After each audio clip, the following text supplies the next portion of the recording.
कौन कहता है भाई फॉर्च्यूनर में फीचर नहीं है। और अपडेट्स भी इस कार में आ रखी हैं, उसकी हम बात करेंगे। Hello everyone, welcome back to another video. I hope सब कुछ बढ़िया चल रहा है आप सबकी ज़िंदगी में। आज जो आपके सामने कार खड़ी है भाई, आपको पता है भाई फॉर्च्यूनर है, बट ये बहुत ही स्पेशल है, बहुत ही अंडररेटेड कार है। अक्सर हम सोचते हैं 50-55 लाख तो भाई लगेंगे ही लगेंगे अगर हमने फॉर्च्यूनर बाय करनी है। बट जो मैं आज आपके लिए चीज़ लेके आया हूँ ना भाई, फॉर्च्यूनर का बेस मॉडल, और वो भी डीजल में। पेट्रोल में मुझे पता है भाई अभी इसकी इतनी डिमांड नहीं है। फ्यूचर में देखते हैं जब पेट्रोल हाइब्रिड जैसे इनोवा हाई क्रॉस में आ चुका है, अगर ये आ गई तो हो जाएगी डिमांड ज़्यादा। वैसे तो डीजल हाइब्रिड में आने की ज़्यादा संभावनाएं हैं, बट आज हम इसकी बात करेंगे जो कि है Fortuner diesel 4x2 base model. बिल्कुल ही बेस, मतलब इससे सस्ती ना डीजल कार आपको नहीं मिलेगी, और ये आती है भाई मैनुअल में। और एक बार ना आप कार की रोड प्रेजेंस वगैरह पूरी देख सकते हो क्या है क्या नहीं। एंड प्राइसिंग की बात करें, ये ऑन रोड हमारे इधर ना अराउंड 42 लाख रुपीज़ की पड़ेगी, एंड एक्स शोरूम चल जाती है अराउंड 35.93 लाख रुपीज़। और आज मैं आ रखा हूँ पायोनियर टोयोटा, ये देख सकते हो भाई, इधर आ रखा हूँ मैं। स्क्रीन पे नंबर वगैरह आ रहे होंगे अगर आपको कार बाय करनी है, और डिस्काउंट्स वगैरह भी क्लेम करनी है। आप स्टॉक वगैरह इनका देख ही सकते हो, बढ़िया स्टॉक है, पीछे तक स्टॉक ही स्टॉक पड़ा हुआ है, वेटिंग वगैरह आपको कम मिलेगी। तो हाँ, स्क्रीन पे जो नंबर आ रहे हैं उस पर आप बात कर लेना। बट ये सबसे पहले कार की इंजन की बात करें भाई, जो फॉर्च्यूनर बिक रही है ना, इसके कारण बिक रही है यार। हाइड्रोलिक स्टड नहीं है इसमें, ये चीज़ मुझे मिसिंग लगती है कहीं ना कहीं अब इतनी महंगी कार में। बट हाँ, इंजन की बात करें, इसमें आपको मिल जाता है 2800 सीसी का 4 सिलेंडर डीजल इंजन, जो आपको प्रोवाइड करता है around 201 bhp with 420 Nm of torque. अगर ये आप ऑटोमेटिक लोगे ना तो ये टॉर्क 420 to 500 चल जाएगी, यानी सीधा 80 Nm ऑफ टॉर्क बढ़ जाती है। क्योंकि ऑटोमेटिक यार आपको पता ही है थोड़ी बहुत टॉर्क ना लूज करता ही है। बट एनीवे, इसको भारी से बोनेट को ना हम कर देते हैं बंद। इधर आपको मिल जाता है टोयोटा का लोगो, ऐसी कुछ है इसकी ग्रिल, ग्लॉस ब्लैक ग्रिल मिल जाती है। कोई 360 कैमरा वगैरह, चाहे आप टॉप मॉडल ले लो चाहे बेस मॉडल ले लो, कोई 360 कैमरा वगैरह आपको नहीं मिलता है। बट फ्रंट पार्किंग सेंसर नहीं यार, इसमें नहीं है, लेजेंडर में है। और ये ना वैसे 4x4 भी खड़ी है, कोई कंपैरिजन नहीं है क्योंकि माइनर से चेंजेस है। इसमें भी फ्रंट पार्किंग सेंसर है। इधर है फ्रंट पार्किंग सेंसर, इसमें भी इधर ही होंगे भाई। हाँ भाई हैं, ये मैं मिस कर गया था, सॉरी। इधर आपको फ्रंट पार्किंग सेंसर मिल जाते हैं, इधर आपको फॉग लाइट मिल जाती है, सारा ही एलईडी ट्रीटमेंट मिलता है। हेडलाइट यूनिट की बात करें, सिंगल प्रोजेक्टर मिलता है, ये लो बीम, ये हाई बीम, और ऐसी कुछ है इसकी डीआरएल्स जो भी बंद है। नीचे जो आपको फॉग लाइट मिलती है वो भी एलईडी है। एंड इधर आपको मिल जाते हैं इंडिकेटर्स जो कि अगेन एलईडी है। स्किड प्लेट आपको मिल जाती है ग्रे कलर की। बट जो भी कहो यार, जो रोड प्रेजेंस है ना कार की, वो कहीं ना कहीं जबरदस्त है, बहुत ही तगड़ी रोड प्रेजेंस इसमें आपको मिल जाती है। क्लैडिंग का ट्रीटमेंट आपको मिल जाता है, बट ऐसा जितनी ह्यूज क्लैडिंग नहीं है, तभी तो यार इसकी रोड प्रेजेंस इतनी है। बाकी टायर साइज की बात करें, ब्रिजस्टोन के ना वैसे इसमें आपको टायर मिल जाते हैं 265R17 टायर साइज है, इधर आप पढ़ सकते हैं। एंड अलॉय व्हील्स 4x4 से बढ़िया ना इसमें आते हैं, डायमंड कट अलॉय व्हील्स इसमें आपको मिल जाते हैं। फ्रंट में आपको डिस्क ब्रेक मिलती है, रियर में भी आपको डिस्क ब्रेक मिलेगी ही मिलेगी। 1 2 3 4 5 6 नट वाले इसमें आपको टायर मिल जाते हैं। टोयोटा का इधर आपको लोगो मिल जाता है, भाई क्या ही लगते हैं यार 6 नट वाले टायर वैसे। एंड 4x4 में ना आपको ऐसा अलॉय व्हील का डिजाइन मिलता है। वैसे ये है भाई 18 इंचेस के टायर, बट ठीक है भाई 17 to 18 अगर आपको अपग्रेड कराने, आफ्टर मार्केट सब कुछ हो ही जाता है। इधर आपको स्टेपर मिल जाएगा। एंड हाँ, क्रोम का ट्रीटमेंट ना फॉर्च्यूनर में अच्छा खासा आपको मिलता है, और ये एसेसरी का पार्ट है। रेन वाइजर जो लग रखे हैं, क्रोम डोर हैंडल्स आपको मिल जाते हैं, रिक्वेस्ट सेंसर आपको मिल जाएगा। एंड ये आप देख सकते हैं क्रोम का ट्रीटमेंट इधर भी आपको मिल जाता है। और जो ग्लासेस है ना, यूवी प्रोटेक्टेड है, टिंटेड ग्लासेस हैं, मेरे ख्याल से 50% है if I am not wrong. बाकी तो हाँ भाई, ऊपर आपको रूफ रेल मिल जाती है। कोई सनरूफ वगैरह आपको टॉप वेरिएंट में भी नहीं मिलती, इसमें भी आपको नहीं मिलेगी। बट रियर लुक की बात करें भाई, रियर से भी क्या ही ज़बरदस्त है। मैं वही तो कह रहा हूँ भाई, इस कार को आप कहीं से भी देख लो, आपको बहुत ही बढ़िया रोड प्रेजेंस देखने को मिलती ही मिलती है। बाकी तो हाँ, इधर से ना आप इसमें डालेंगे फ्यूल, अराउंड 80 लीटर्स की फ्यूल टैंक कैपेसिटी है, मोर देन इनफ है। और रिक्वेस्ट सेंसर ना आपको इधर भी मिल जाता है, मतलब कि दोनों साइड आपको मिल जाता है। बाकी तो rear wiper, rear defogger, high mount stop lamp आपको मिल जाता है। टोयोटा का लोगो, फॉर्च्यूनर की बैजिंग, और कोई सिग्मा 4 की बैजिंग नहीं है क्योंकि यह है बेस मॉडल, यानी कि सिग्मा 2 आप इसे कह सकते हो। वैसे तो बोलना नहीं चाहिए भाई सिग्मा 2, फॉर्च्यूनर मतलब कि टोयोटा ने ऐसा कुछ नहीं बोल रखा है। बट येस, 1 2 3 4 रिवर्स पार्किंग ना आपको सेंसर मिल जाते हैं विद रिवर्स कैमरा, और इलेक्ट्रिक टेलगेट इसमें आपको मिल जाता है, जिसे हम ओपन कर देते हैं। चाबी वैसे अंदर ही है, अभी मैं आपको चाबी भी दिखा देता हूँ। ये देख लो भाई, जबरदस्त यार, जबरदस्त, नाइस। थोड़ा धीरे खुलता है बट ठीक है। ऐसी कुछ है भाई इसकी बूट स्पेस। ये सीट्स वगैरह ना फोल्ड कर दोगे तो बूट स्पेस आपकी ऑब्वियस बात है इंक्रीज हो जाएगी। इधर आपको हुक वगैरह भी मिल जाता है। 2 एडजस्टेबल हेडरेस्ट मिल रहे हैं, 3 आप बिठा सकते हो, मतलब कि लेग स्पेस की कमी तो है, मैंने देखो पुरानी वीडियोस में भी बता रखा है।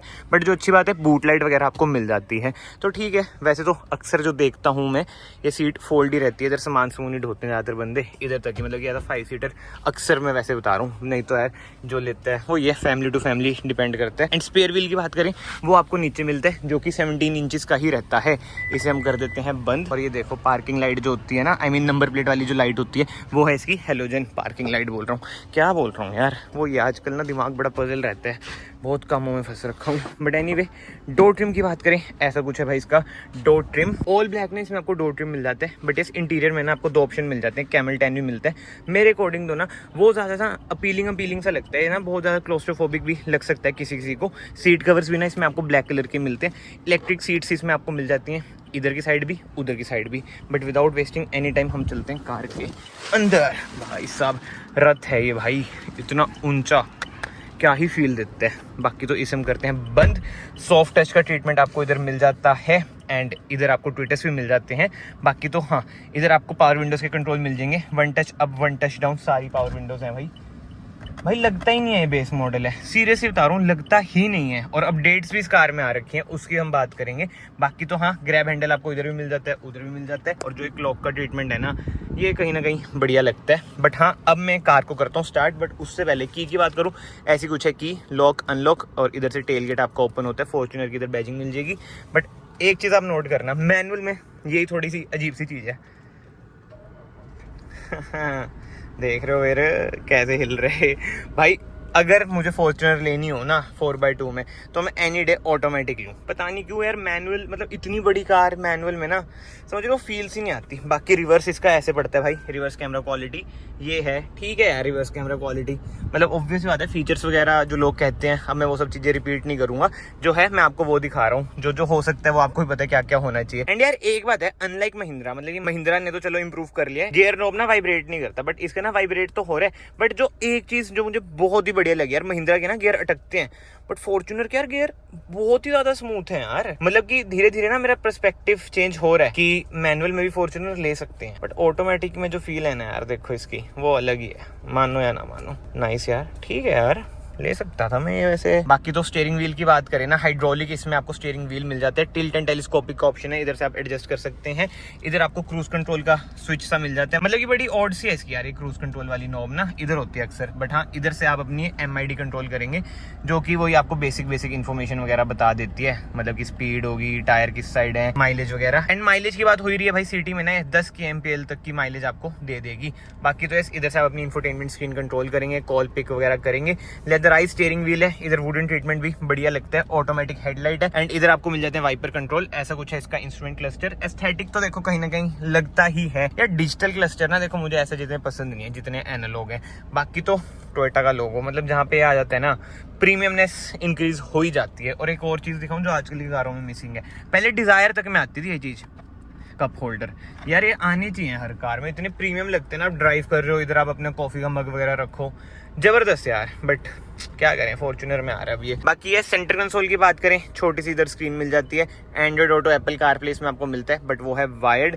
एंड ब्लोअर में कर देता हूँ कम। ड्यूल जोन इसमें आपको AC मिल जाता है, वेंटिलेटेड सीट्स भी मिल जाती है। कौन कहता है भाई फॉर्च्यूनर में फीचर नहीं है, ओ भाई काम भी कर रही है तो खतरनाक यार, खतरनाक। एंड इसी के साथ साथ इधर आपको USB सॉकेट मिल जाता है, 12 वोल्ट का सॉकेट मिल जाता है। इधर कुछ स्पेस है, इधर भी कुछ स्पेस है। मैनुअल आपको मिलता है इसका गियर नॉब, कोई एम्बिएंट लाइट वगैरह नहीं है। इको, नॉर्मल, स्पोर्ट्स, मतलब सारे मोड्स वगैरह इधर मिल जाते हैं। ट्रैक्शन ऑफ का बटन मिल जाता है, IMT का बटन मिल जाता है। इधर आपको कुछ स्पेस मिल जाती है। एंड सेंटर आर्मरेस्ट की बात करें भाई, ऐसे कुछ है इसकी सेंटर आर्मरेस्ट, बढ़िया स्पेस है यार, बहुत ही खतरनाक। बाकी ग्लव बॉक्स, मतलब कि ऊपर भी आपको स्पेस मिलती है, इधर भी आपको स्पेस मिलती है। इधर लाइट मिल जाती है, इधर कोई ऐसा लाइट नहीं है। ये सारा आपका सॉफ्ट टच है, ये सारा आपका हार्ड प्लास्टिक है।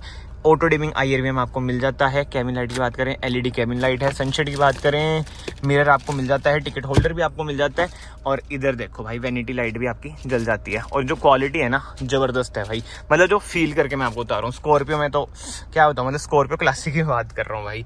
बट कहीं ना यार, जो इसका प्राइस है बेस मॉडल का, मेरे अकॉर्डिंग तो ठीक है भाई। इतनी छोटा कार भी तो आपको मिल रही है, बस ऑटोमेटिक में ये आ जाती ना, सही बता रहा हूँ मैं तो ले लेता है अभी के अभी। बट ऑटोमेटिक यार इसका और महंगा चल जाता है, और माइलेज भी इसकी कम है। ये देखो कितनी शांति होगी है, सही यार, सही। मतलब कि बाहर का शोर तो ना बिल्कुल नहीं आ रहा है इसमें, बट जो इंजन की वाइब्रेशंस वगैरह, अब आप गाने गुने चलाओगे ना वो भी गायब हो ही जाएंगी।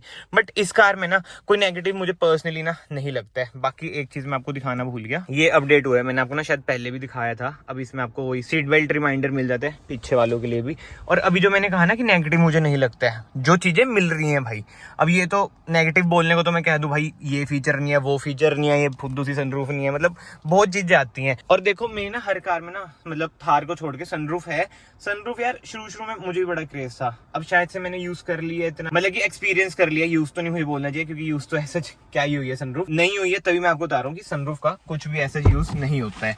बट एनीवे, जिसको एक रहता ही है कि अगर पहली कार ले रहे हो सनरूफ हो, तो उनको ज्यादा क्रेज रहता है यार सनरूफ का। पहले मुझे भी बड़ा क्रेज था जब मैंने वरना नहीं ली थी ना। ऐसा कुछ है इसका rear door trim, soft touch आपको मिल जाता है, डोर हैंडल, स्पीकर आपको मिल जाएंगे। इस कार में ना मेरे ख्याल से आपको 6 स्पीकर मिल जाते हैं, 2 ट्विटर मिल जाते हैं, if I am not wrong. But हाँ, JBL का भाई कोई ब्रांडिंग नहीं है, वो 4x4 में आपको मिलते हैं। और पीछे आपको रियर AC वेंट्स ऊपर मिलते हैं, इधर ऑटो का भी बटन मिल जाता है, 3 एडजस्टेबल हेडरेस्ट मिलते हैं, एंड सेंटर आर्मरेस्ट भी आपको मिल जाती है विद 2 कप होल्डर इधर से। ये लो जी, नाइस, वेरी नाइस। स्पेस वगैरह भाई बढ़िया है, मतलब कि थाई स्पोर्ट थोड़ा बहुत कम आपको लग सकता है, नहीं तो आप सीट वगैरह तो एडजस्ट कर सकते हैं, बाकी कोई दिक्कत नहीं आती है। बट अगर आपकी फर्स्ट प्रायोरिटी भाई कंफर्ट है, तो एनी डे हाई क्रॉस पे चल जाना है भाई। जो इसका कंफर्ट है ना, मैं सीधे से बता रहा हूँ भाई, अगर मेरी जेब में हो ना 40 लाख रुपए, मैं यही कार लूँ, और मुझे अगर चलना है ड्राइवर के साथ, अगर मुझे कार खुद चलानी है, टोरेबाजी करनी है, तो एनी डे भाई फॉर्च्यूनर पे मैं जाऊँगा। बाकी तो कमेंट सेक्शन ओपन है, आप लोग बताओ आपको फॉर्च्यूनर का बेस मॉडल कैसा लगा, कैसा नहीं।